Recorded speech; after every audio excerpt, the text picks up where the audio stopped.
I believe all growth and development come from getting new ideas and new experiences. New ideas, new experiences lead to having a bigger vision, to having a bigger idea for your future, for your life, for those around you. Peace. It's Travis Well, pure sound daily business, where we unlock genius, discover purpose, and build prosperity by connecting spiritual architecture, business principles, story structure, and psychological type. This is going to be one of them list demonstrations for the next minute or so, as how do I tap into a bigger vision, a bigger idea. And one of the leaders here are audiobooks.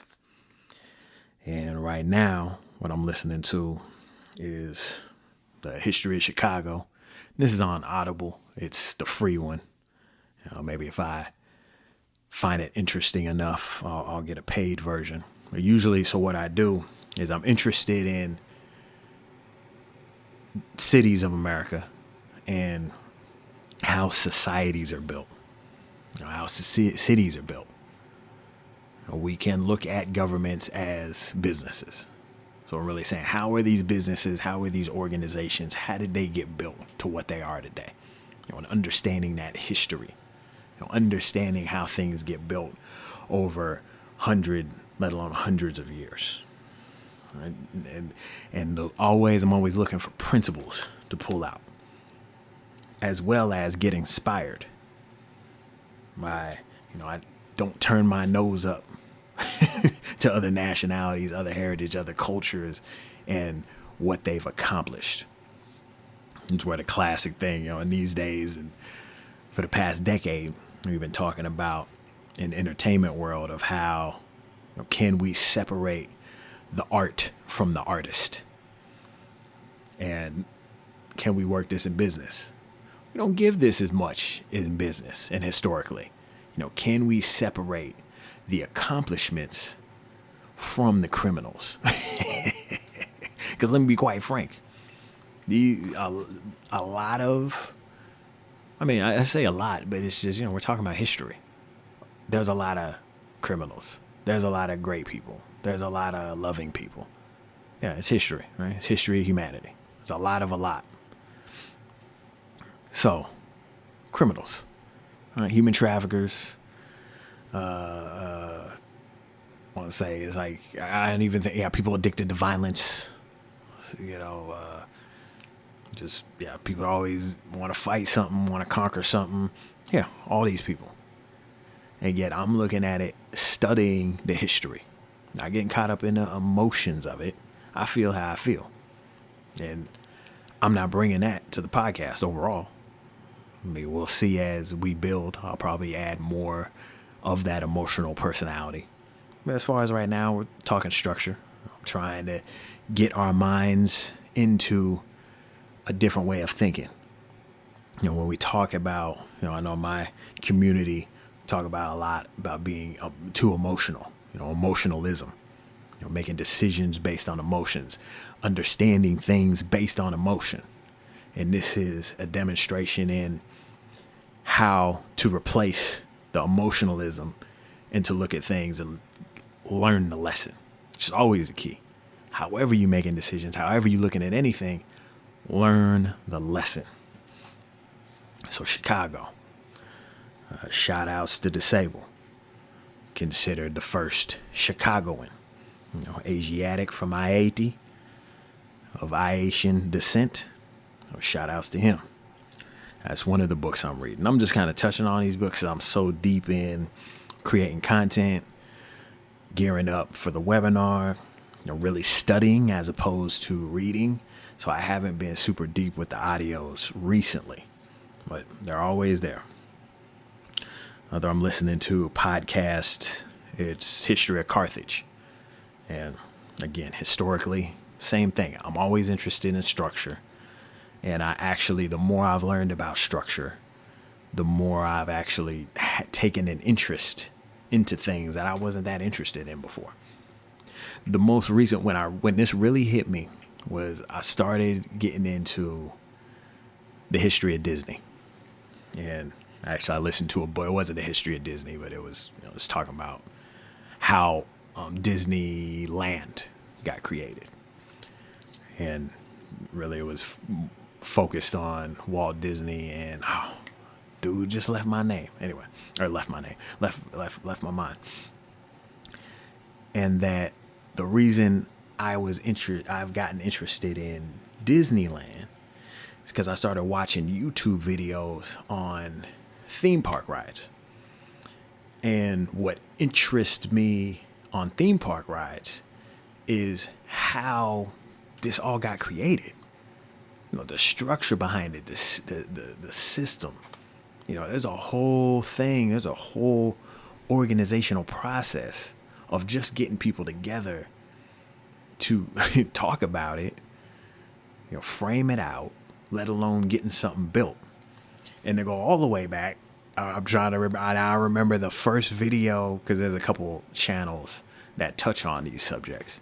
And the video that brought me in was a video talking about, I think it was Aunt Jemima's Pancake House in Disney, either Land or World, I don't know, whichever one, but there was a restaurant that was Aunt Jemima's Pancakes. And I was like, oh, that's interesting. So however it popped up in the algorithm, it popped up. And I watched that, and them talking about even how that restaurant came to be is so interesting to me.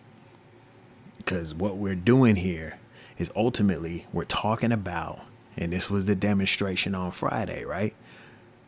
From the breath to the plane of manifest, what we're talking about is how our ideas come into creation. And I don't think there's any better example than Disney World. The literal, physical manifestation of an individual's imagination. And there is a lot that went into that. One key, as before we move on, that I'll put out there is that we all have to understand, in any endeavor, in anything we're going to do, there is risk. So it is false to look back at things that are successful right now and look at them as it was some destiny. I think this is almost as like evolution thinking. Like, oh, everything, you know, this was how it was meant to be. And it's like, no, there's always risk. There's always unforeseen things. Nothing is a sure thing. Except for death and death. So going back, touch on one last point, is that, yeah, this is the clear example of having an imagination and being able to bring your ideas forth. And that's overall, I mean, that's what we're doing here. We're all thinking thoughts. We're all taking action. We're all creating our reality. So that is, that's what I was going to land on, is that is what we're doing here at Pure Sound L with the Pure Sound Method. Is I'm working to give you the framework. You know, this is where we talk about spiritual architecture. You know, understanding how this reality is built so you can move within it and have habitual joy and happiness. Podcast about Carthage. I believe my ancestors are of a people that have been continually erased from history. And I would say probably starting with Carthage, the most evident, but even before Carthage. And also that those people didn't really particularly, well, I ain't gonna say that because I don't know. Because when we're talking about Carthage, we're talking about, you know, when Rome conquered Carthage, I mean, they really sought to destroy its existence from history. And even the sources we're using to understand Carthage come from Roman sources. Like, the only reason it exists, they would have had to kept their name out their mouth. That's the last piece. I guess maybe I'm giving the enemy some advice here. That I don't think it's possible. Now, in order to completely erase something, you're going to have to keep their name out your mouth. I believe I'm from those people. We say they Phoenicians, Carthaginians. Of course, longest we go back is Canaan and Moab. Not historical Moab, the other way. Historical Moab as opposed to biblical Moab. And that bringing it all the way down to Moorish nationality, and that these are people that have continually been tried to be erased out of history into, of course, the current situation of my community, my heritage, my culture, and not knowing our history through going through American, United States chattel slavery system. So that's why I'm listening to the Carson podcast. Listening to another one. This is a great book. Long, which I like. I'll be listening to this for months. New York City and Robert Moses. And according to this book, this is the individual who is said to really have created modern day New York as far as the parks, buildings, how it's structured, and just breaking down. I'm still in the beginning of it. But yeah, it was one of them that the introduction was like an hour or 2 hours or something like that. So as far as the audiobook length, it's one of them, I think, 1,000-page books. And I think maybe it's like 40 hours or something like that on Audible. But yeah, I believe Robert Moses is an INTJ. So that's also getting me charged up. That I didn't know that before reading the book, but just listening to it, I'm like, oh, okay. And of course, just any books as I've touched on. I wasn't meaning to go that deep into, but anything about the enslaved ancestors. Other things that keep me pumped up is Coach Michael Burt. He has a couples retreat to where couples go and they get on the same page of wanting to do something big.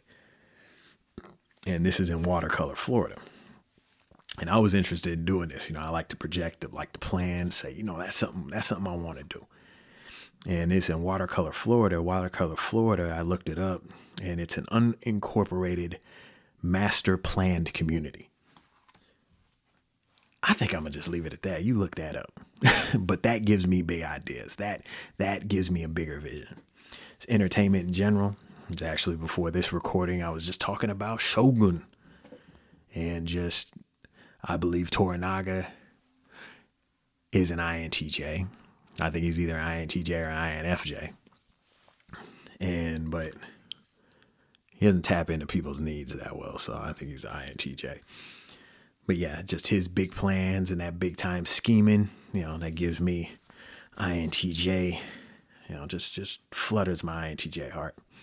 Any other entertainment, I got to name off different things, this anime, books, podcasts. Actually, I will say something. I watched a video.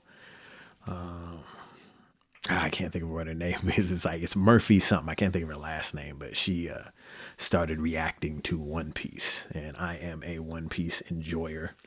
One Piece being a manga, goofy pirate manga, as it's classically called, and I say that with all due respect as a lover of One Piece. So those who know. One of the books I've gotten, though, is my favorite anime show in existence right now is Legend of the Galactic Heroes. And this is really a political drama. And I bought in the books and I'm stacking those up. So I'm looking forward to, I'm one that I want to get the whole collection before I start reading. Let's see. New experiences, live events, and I would say really doing anything with intention and really putting your heart into it. And one of my school of thought is, the heart connect, is another mind, another word for mind, but it's, with intention, but putting your all into it, putting your emotions into it, putting your passions into something, not just doing something out of habit or routine, but really putting yourself into it can create an experience out of an everyday task, so to speak.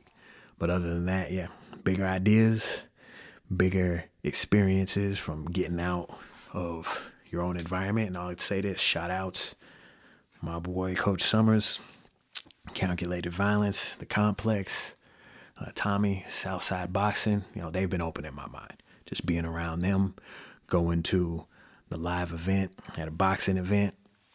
And that was great. It opened my mind more, helped me see other things.